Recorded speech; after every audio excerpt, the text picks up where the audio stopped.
มาเกี่ยวเข่าลูกสาวนามาเต่าใส่จักเกี่ยวนำเลยไวกว่าคนอยู่นะ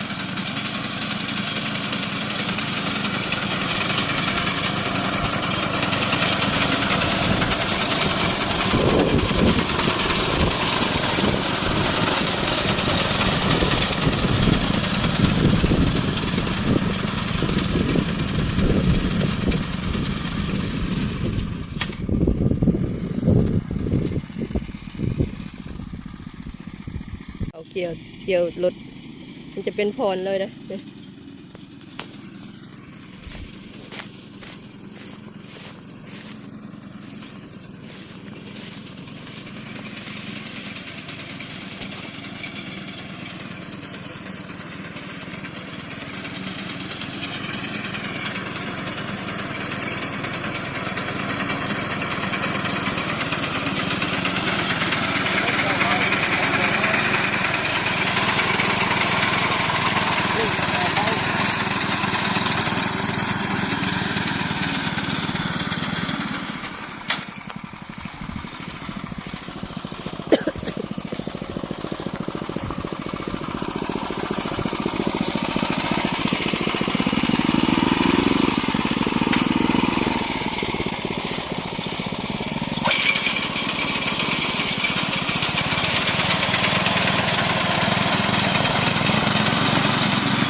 เดี๋ยวฮอบที่3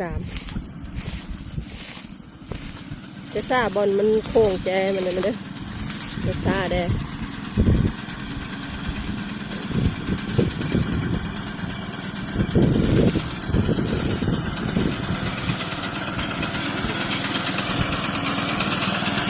ใส่ตัวละเม็ดเลย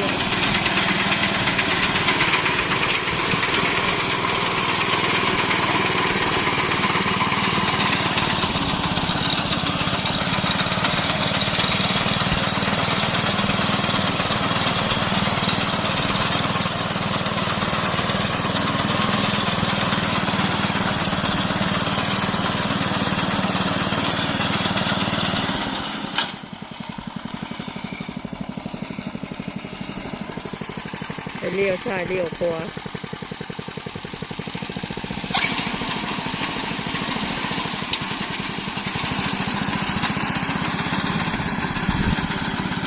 ไปสำเร็จ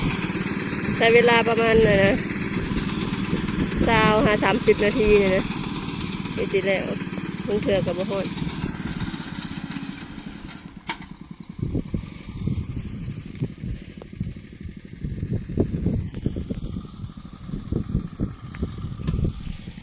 เกี่ยว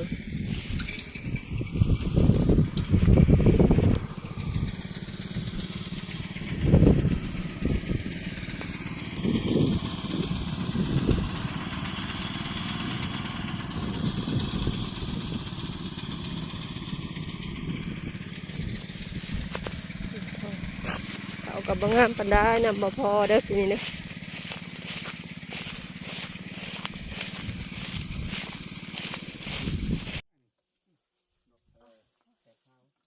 ปิ้งปลา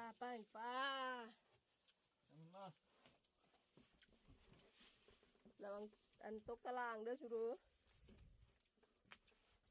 ตกไปจะปะนี่ตัวโดนเป็นยังไงมันใครบ่ มาโน นั่นน่ะ นอนแล้วมึงถึงตื่น กินเกม ได้ก็แล้ว ได้ดอก เอาลงจับปลามันนอน เส้นไปยามทงนาแสงบ้านนองเสียงทำเสียงร้องจังต้องไปทั่วทุ่งนามา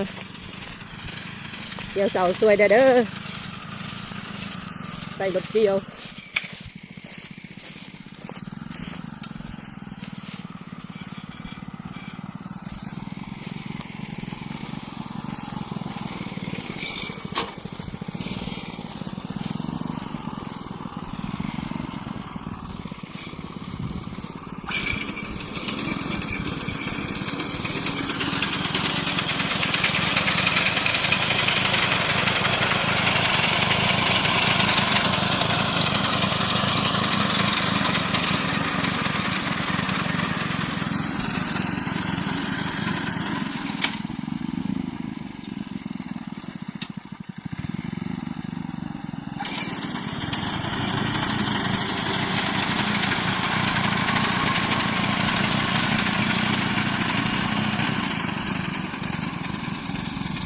สิแล้วให้ที่สอง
กองเป็นระเบียบงามเลย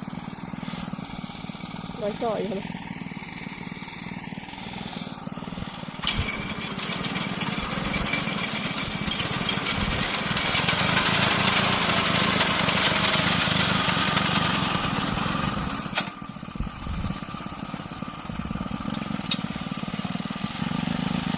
คอยหนาคอยลัง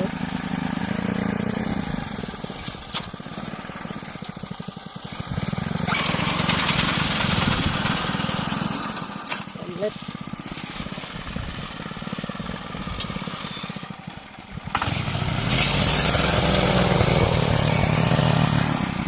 เป็นไว้เลยแล้ว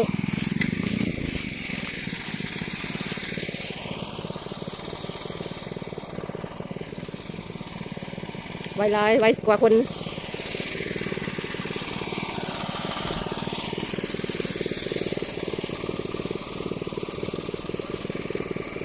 ฝากกดไลค์กดแชร์กดติดตามเด้อขอบใจบ๊ายบายพบกันใหม่คลิปหน้าปุ๊บหอบปุ๊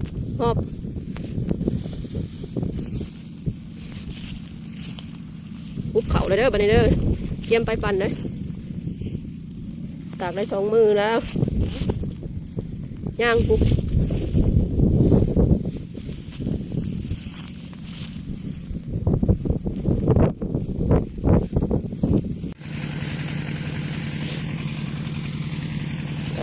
มาปุ๊บเข่าเด้อปั่นเลยนะ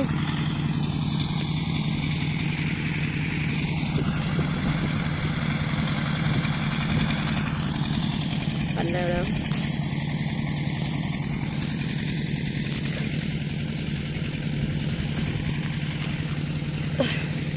ปุ๊บเข่าแล้วมาปั่นเลย